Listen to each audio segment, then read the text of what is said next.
함께함의 기쁨을 알게 하셨네. 주 사랑을 회복해 하셨네. 우리는 톨레르게 합니다. 안녕하세요. 이준희 목사입니다. 오늘은 13번째 영상으로 여러분들을 찾아뵙습니다. 공든 탑은 무너지지 않는다라는 말이 있습니다. 우리가 톨레르게 한다라는 것은 말씀의 탑을 공들여 쌓는 것입니다. 결코 무너지지 않을 탑입니다. 쌓아진 말씀의 탑은 우리의 삶에 은혜를 더해주는 것이 될 겁니다. 공들여 세운 말씀의 탑은 무너지지 않는다라는 것을 생각하시면서 남은 한 주도 톨레르게 하시는 여러분들이 되셨으면 좋겠습니다. 그러면 읽어야 할 분량에 대해서 안내해 드리겠습니다. 43일차는 열왕기상 12장부터 18장까지, 44일차는 열왕기상 19장부터 열왕기하 3장까지, 45일차는 열왕기하 4장에서 10장까지, 46일차는 열왕기하 11장부터 17장까지입니다. 그럼 열왕기상 12장부터 보겠습니다. 솔로몬이 죽은 뒤의 이야기가 전개됩니다. 솔로몬 다음으로 르호보암이 왕이 되었습니다. 10개 지파는 르호보암을 찾아와서 과도한 국책 사업을 줄여줄 것을 요청합니다. 그러나 르호보암은 그들의 요구를 거절하므로 왕국의 분열을 초래합니다. 이는 르호보암이 왕으로서 자질이 부족하였기 때문이기도 하지만 솔로몬의 우상 숭배로 인한 하나님의 징계였습니다. 유다와 베냐민은 르호보암을 왕으로 남유다가 되고 나머지 10지파는 여로보암을 왕으로 내세워 북이스라엘이 됩니다. 북이스라엘의 왕이 된 여로보암은 절기가 되면 사람들이 예루살렘에 가는 것이 신경이 쓰였습니다. 그래서 베델과 단에 금송아지를 만들어 세우고 그곳에서 제사를 드리게 하였습니다. 이는 전형적인 자기 마음대로의 신앙입니다. 그리고 이것은 나라 전체를 우상 숭배의 길로 빠지게 합니다. 열왕기상 13장입니다. 여로보암이 베델과 단의 우상을 세운 일로 인해 하나님은 선지자를 보내 경고하십니다. 그러나 여로보암은 하나님의 경고에도 제대로 된 회개를 하지 않았습니다. 회개하지 않음은 범죄함보다 더 큰 죄입니다. 여로보암의 집은 이 일로 땅 위에서 끊어져 멸망하리라는 예언을 받습니다. 무엇보다 여로보암의 우상 숭배는 장차 북이스라엘이 어떻게 될지를 보여주는 사건입니다. 14장입니다. 여로보암의 범죄함으로 인해 하나님은 그의 아들 아비야를 병들어 죽게 하셨습니다. 여로보암은 22년간 통치한 후 죽었습니다. 하나님은 그의 범죄함으로 북이스라엘을 버리십니다. 남유다의 왕 르호보암도 죽음을 맞이합니다. 그는 17년간 통치하였는데 그에 대한 평가는 여호와 보시기에 악을 행하되 조상들이 행한 모든 일보다 뛰어나게 하여 그 범한 죄로 여호와를 노엽게 하였다라는 것입니다. 우리는 이 땅에서의 삶을 마무리할 때 하나님께서 어떻게 평가하실지를 생각해야 하겠습니다. 15장에서 16장입니다. 르호보암에 이어 남유다의 왕이 된 아비암은 악한 왕이었습니다. 평생 여로보암과 전쟁을 치렀습니다. 그 다음 왕이 된 이는 아사입니다. 아사는 41년간 통치하였는데 다윗같이 여호와 보시기에 정직하게 행했습니다. 그리고 우상도 없앴지만 다만 산당까지는 없애지 못했다라고 합니다. 아사의 통치 기간 동안 북이스라엘과의 전쟁이 끊임이 없었다라고 합니다. 아사가 남유다를 통치하던 때 북이스라엘은 여로보암의 뒤를 이어 나답이 왕이 되었습니다. 그는 악한 왕으로 바하사에게 죽임을 당합니다. 무력으로 왕의 자리에 오른 바하사 또한 악한 왕이었는데 여로보암의 길, 즉 우상 숭배의 길을 걸었습니다. 하나님은 예후를 통해 그의 범죄함을 지적하셨는데 끝내 돌이키지 않았습니다. 바하사의 뒤를 이어 그의 아들 엘라가 왕이 되지만 시므리의 반역으로 2년만 통치하게 됩니다. 그러나 시므리는 7일 천하만 누리고 죽게 됩니다. 공석이 된 왕의 자리를 놓고 이브니와 오므리가 격전을 치르게 되는데 오므리가 승리하여서 왕이 됩니다. 그는 수도를 사마리아로 옮겨 12년간 통치하였는데 여전히 여로보암의 길을 걸었던 악한 왕이었습니다. 오므리의 뒤를 이어 왕이 된 사람은 아합입니다. 그는 사마리아에서 22년간 통치하였는데 그에 대한 평가는 최악입니다. 이전의 모든 사람보다 여호와 보시기에 악을 더욱 행하였기 때문입니다. 그의 아내는 이세벨인데 바알과 아세라를 섬기는 여인이었습니다. 그녀는 아합보다 더 악한 인물입니다. 열왕기상 17장입니다. 아합이 왕이 되어 악을 행하던 때 하나님은 선지자 엘리야를 통해서 북이스라엘에 수년 동안 비가 오지 않겠다라고 말씀하십니다. 말씀하신 대로 그 땅에 기근이 임했습니다.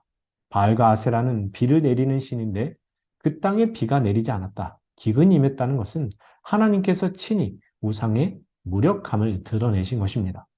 하나님은 엘리야를 이방 땅 사르밧으로 피신을 시키십니다. 이곳은 악녀 이세벨의 고국입니다. 태풍의 눈속이 고요하듯 하나님은 엘리야에게 적진의 중심에서 쉼을 누리게 하시는 것인데 매우 흥미로운 부분입니다. 열왕기상 18장입니다. 3년 반 만에 가뭄이 그치고 이제 하나님께서 비를 내리시겠다라고 엘리야를 통해서 아합에게 말씀을 하십니다. 엘리야는 갈멜산에서 바알과 아세라를 섬기는 이들과 대결을 벌입니다. 바알과 아세라 선지자들은 그 어떤 응답도 받지 못했지만 엘리야는 불로 응답을 받았습니다. 하나님이 참 신이시다라는 것이 증명이 되었고 바알 선지자들은 그 자리에서 죽임을 당합니다. 엘리야는 하나님께 비를 내려주시기를 기도했고 드디어 그 땅에 비가 왔습니다. 19장입니다. 큰 대결에서 승리한 엘리야는 도망을 갑니다.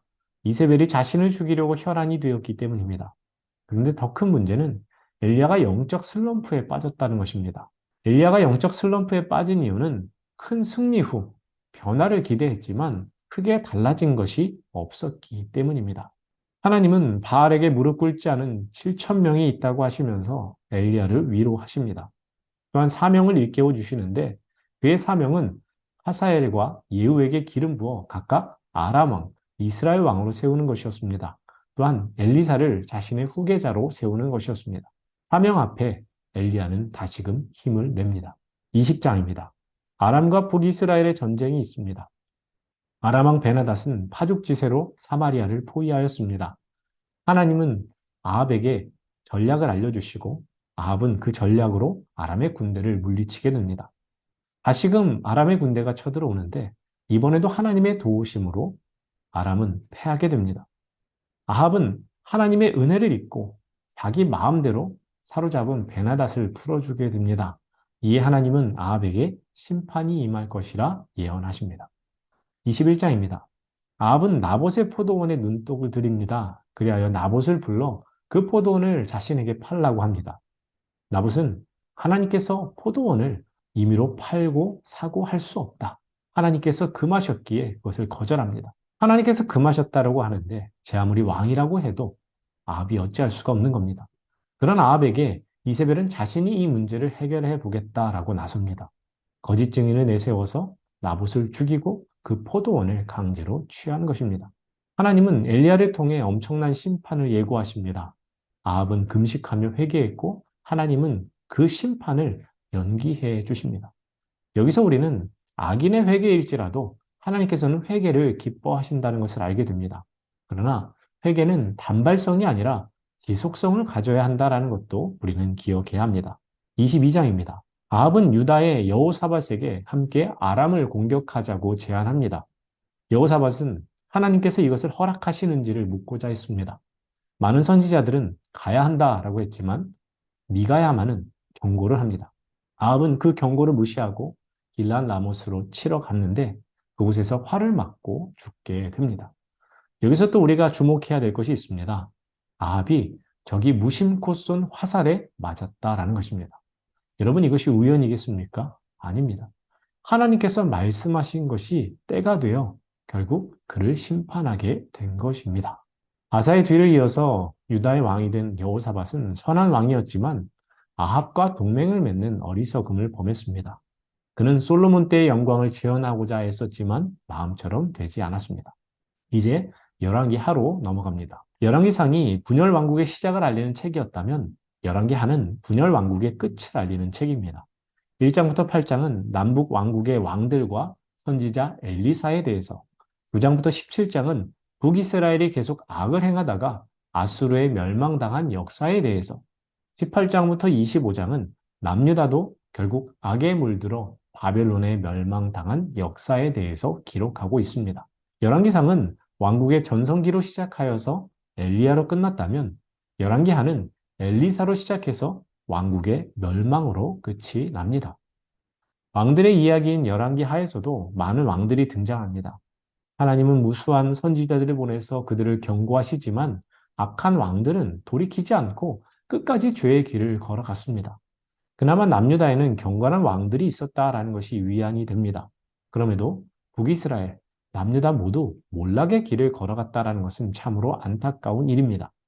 우리는 열왕기 하를 읽으면서 모든 것의 주권자이신 하나님을 경외하는 것이 얼마나 중요한지, 그리고 또 그것이 얼마나 어려운 것인지, 그리고 그 누구도 하나님을 경외하는 것에 예외가 될 수 없다라는 것을 기억해야겠습니다. 1장입니다. 아합이 죽고 그의 아들 아하시야가 왕이 되었습니다.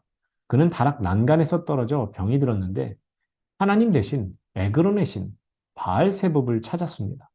이는 당시 이스라엘의 신앙이 얼마나 타락했는지를 보여주는 것입니다.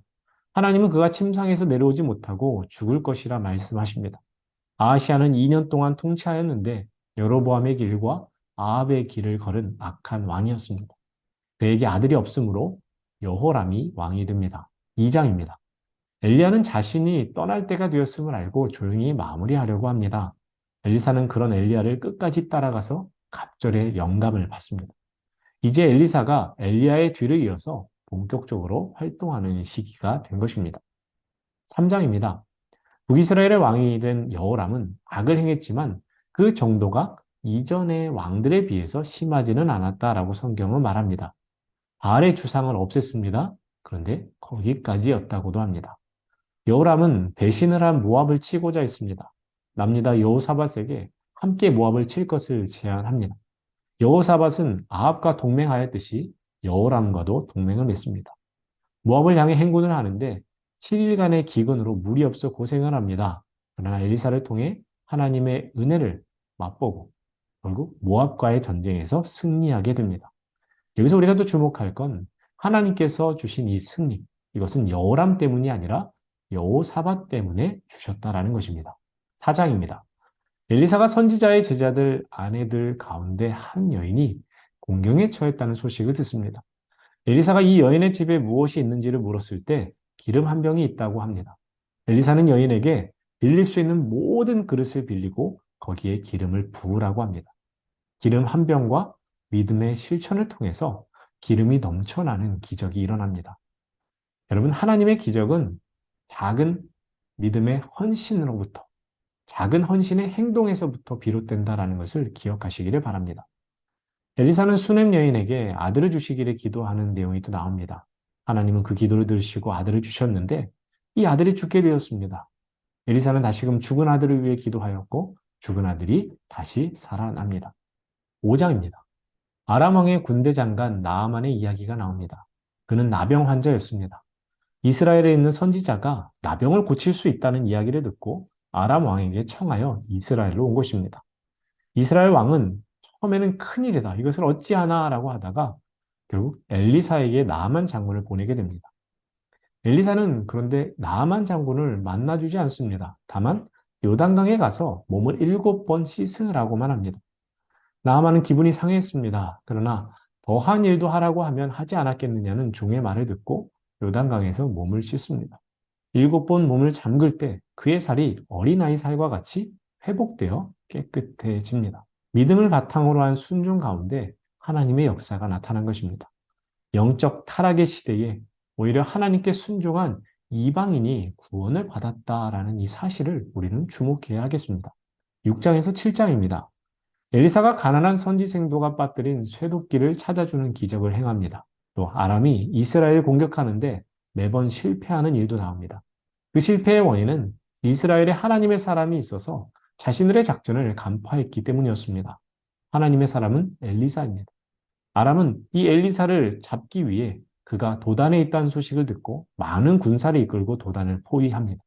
그런데 하나님께서는 불말과 불병거로 엘리사를 지켜주셨고 온 아람의 군대를 눈멀게 하심으로 큰 충돌을 피하게 하셨습니다. 그리고 잠시 그 땅에 평안이 임합니다. 아람의 군대는 다시금 사마리아를 포위하였습니다. 오랜 기간 포위함으로 사마리아는 극심한 기근에 빠집니다. 그 상황에서 하나님은 엘리사를 통해서 말씀하십니다. 여호와의 말씀을 들을지어다. 여호와께서 이르시되 내일 이맘때에 사마리아 성문에서 고운 밀가루 한 스아를 한 세겔로 매매하고 보리 두 스아를 한 세겔로 매매하리라. 하나님은 아람 군대로 병거 소리와 말소리와 큰 군대의 소리를 듣게 하심으로 도망가게 하셨습니다. 하나님께서 말씀하신 대로 사마리아 성문에서 고운 밀가루 한 스아를 한 세겔로 매매하고 보리 두 스아를 한 세겔로 매매하게 된 것입니다. 당시 가장 비천한 존재였던 나병 환자들이 기쁜 소식을 가장 먼저 접했고 또 그것을 전했습니다. 하나님은 시대 전체가 믿음 없을 때에 오히려 가장 낮은 자들을 통해서 일하신다는 것을 우리가 보게 됩니다. 8장입니다. 엘리사는 아람 왕 베나닷이 병중일 때 베나닷은 죽을 것이며 하사엘이 왕이 될 것을 예언합니다. 이는 엘리야를 통해서 이미 진행된 일이기도 합니다. 엘리사가 떠난 후 하사엘은 베나닷을 죽이고 그를 대신하여 왕이 됩니다. 유다는 여호사밧의 뒤를 이어 여호람이 왕이 되었습니다. 그는 8년 동안 통치하며 아합의 집과 같이 악을 행하였는데 이는 아합의 딸이 그의 아내가 되었기 때문입니다. 여호람의 뒤를 이어 아하시아가 왕이 되었습니다. 그는 12세의 왕이 되었는데 나이가 어린 관계로 그의 어머니 아달랴가 섭정을 하였습니다. 9장에서 10장입니다. 엘리사는 자신의 제자 중 하나를 길르앗 라모스로 보내 군대 장관 예후에게 기름 부어 이스라엘의 왕으로 세웁니다. 북이스라엘 왕의 계보는 혈통으로 이어져 가지 않는 것을 우리가 봅니다.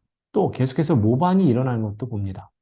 이것은 모반으로 시작된 나라의 운명이라고 할 수 있습니다. 무엇보다 하나님께서 세우신 것이 아닌 인간이 세운 정권은 인간 스스로 무너뜨린다라는 것을 우리가 보게 됩니다. 예후는 요람 왕과 이세벨을 죽입니다. 유다 왕 아하시아와 아합의 아들들도 죽입니다. 바알 숭배자들을 심판하고 바알 신당을 변소로 만들었습니다. 그는 불같은 성격과 열심이 있었고 하나님께서 그런 그를 사용하신 겁니다. 그러나 이후에 불순종의 길을 걸어갔고 여로보암이 세웠던 금송아지는 끝내 없애지를 못했습니다. 11장입니다. 아하시아가 죽은 후 그의 어머니 아달랴는 왕의 형제들을 다 죽이고 자신이 직접 왕권을 잡는 11개 11장입니다. 아하시아가 죽은 후 그의 어머니 아달랴는 왕의 형제들을 다 죽이고 자신이 직접 왕권을 잡습니다. 하나님의 은혜 가운데 아하시아의 아들 요아스가 몰래 빠져나갔습니다. 요아스의 외삼촌이자 대제사장이었던 여호야다는 요아스가 7세가 되었을 때 그를 앞세워 아달랴를 숙청하고 개혁을 단행합니다. 12장입니다. 유다의 왕이 된 요아스는 40년간 통치하였습니다. 그는 여호야다의 도움으로 왕위에 올랐지만 여호야다가 교훈하는 날 동안에만 여호와 보시기에 정직하게 행했다라고 합니다. 그는 신복들이 일어나 반역하여 죽게 됩니다. 반역을 행한 이들의 아들 아마샤가 왕이 됩니다. 13장입니다. 북이스라엘의 왕 여호아스는 하나님 앞에서 악을 행한 왕이었습니다. 하나님은 그를 아람 왕 하사엘의 손과 그의 아들 베나닷의 손에 넘기셨습니다. 여호아스의 뒤를 이어 요아스가 왕이 되었는데 그도 여호와 보시기에 악을 행합니다. 선지자 엘리사가 죽을 병에 걸렸습니다. 그는 요아스를 불러서 활과 화살들을 가져오라고 합니다. 동쪽 창을 향해 활을 쏘라고 한 후에 화살을 집어 치라고 합니다. 요아스는 화살을 짚고 3번만 칩니다. 엘리사는 활을 냅니다. 대여섯 번을 쳤으면 아람을 진멸하기까지 쳤을 것이지만 3번만 쳤으니 3번만 치게 될 것이라는 것입니다. 요아스는 말씀에 적극적으로 순종하는 모습이 부족합니다. 여러분, 우리는 말씀이 주어졌을 때 적극적으로 순종하고 있습니까? 요아스는 말씀대로 아람을 3번 쳐서 무찌르고 이스라엘 성읍들을 회복하게 됩니다. 11개 14장입니다. 유다의 왕은 아마샤가 되었습니다. 그는 여호와 보시기에 정직히 행한 선한 왕이었으나 후에 마음이 교만하여져서 북이스라엘을 공격하였다가 패하고 맙니다. 15년간 통치하였는데 반역한 무리로 인해 죽임을 당합니다. 아마샤가 남유다를 다스린 지 5년째 되는 해에 북이스라엘은 여로보암 2세가 왕이 되었습니다. 역시나 여호와 보시기에 악을 행하는 왕이었습니다. 그렇지만 여로보암 2세 때 북이스라엘은 잃어버린 영토를 최대로 회복하게 됩니다. 15장입니다. 유다는 아마샤의 뒤를 이어서 아샤라가 왕이 됩니다. 그는 예루살렘에서 50년간 통치하였는데 여호와 보시기에 정직히 행한 왕이었습니다. 그런데 여호와께서 그를 치심으로 나병에 걸려 별궁에 거하였고 그의 아들 요담이 대신 나라를 다스렸습니다. 아사랴가 유다 왕이 되었을 때 북이스라엘은 스가랴가 왕이 됩니다. 그도 악한 왕이었습니다. 그는 살룸이 반역을 일으켜 죽임을 당하고 살룸이 왕이 됩니다. 살룸은 왕이 된 지 한 달이 채 못 되어 무나임에게 죽임을 당하고 왕권을 빼앗깁니다. 무나임은 10년간 통치 후 아들 부가히야에게 왕위를 넘겨줍니다. 부가히야는 베가에게 반역을 당합니다. 그래서 죽게 되고 새로운 이스라엘 왕으로 베가가 되는데 그는 20년간을 다스렸지만 여호와께서 보시기에 악한 왕이었습니다. 아수르 왕 불, 디글라 빌레셀이라고도 합니다. 그에게 많은 도시를 정복당하고 호세아에게 죽임을 당합니다. 남유다는 우시아의 아들 요담이 25세의 왕이 되어 16년간 통치하였습니다. 그는 여호와께서 보시기에 정직히 행하였습니다. 16장입니다. 요담의 뒤를 이어 아하스가 유다의 왕이 됩니다. 그는 아버지와 같지 않고 여호와께서 보시기에 정직히 행하지 않았습니다. 그는 심각한 우상 숭배자로 이방 사람들의 가증한 일을 따라 자기 아들을 불 가운데로 지나가게 했고 산당에서 제사를 드리고 분향했습니다. 아람과 북이스라엘 연합에 대항하기 위해 아수르와 손을 잡았습니다. 선지자 이사야는 아하스에게 하나님만 의지하라고 권면하였지만 그는 하나님보다 아수르를 더욱 의지하였습니다. 여러분, 우리가 진정 누구를 두려워해야 하겠습니까? 진정 두려워해야 할 일을 그가 알지 못했기에 그의 결말이 어떻게 될지는 충분히 예상이 됩니다. 17장입니다. 아하스가 유다의 왕으로 12년째 되는 해에 이스라엘은 호세아가 왕이 되었습니다. 그는 여호와께서 보시기에 악을 행하였지만 전 왕들과 같지는 않았다라고 합니다. 아수르 왕 살만에셀이 쳐들어왔을 때 조공을 바쳤습니다. 그러다 애굽의 손을 잡아 아수르에 대항하고자 했습니다. 그러나 보기 좋게 실패하고 결국 북이스라엘은 BC 722년 아수르에게 멸망당합니다. 북이스라엘이 멸망당한 이유는 하나님의 은혜를 잊고 우상 숭배의 길을 걸었기 때문입니다. 하나님께서 선지자들을 통해 말씀하실 때 듣지 않았습니다. 하나님은 축복의 말씀을 지키시지만 심판의 말씀도 반드시 지키신다라는 것을 우리는 기억해야 하겠습니다. 자, 여기까지가 열왕기상 12장부터 열왕기하 17장까지를 간략하게 살펴본 내용입니다. 열왕기서는 여러 왕들이 등장하며 그들이 하나님 앞에서 어떻게 행했는지가 참 중요하다라는 것을 깨닫게 됩니다. 말씀 속 왕들을 보면서 나는 어떠한가를 생각해 보시면 좋겠습니다. 특별히 내가 처한 상황 속에서 나는 어떻게 해야 될까를 말씀을 보면서 적용해 본다면 은혜가 또 있을 것입니다. 그럼 저는 다음 주 월요일에 14번째 영상으로 여러분들을 찾아뵙도록 하겠습니다. 우리는 톨레르게 합니다. 감사합니다.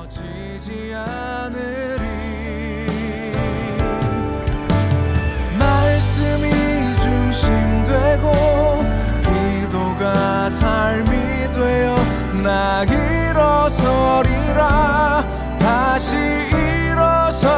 일어서리라 믿음에 굳게 서서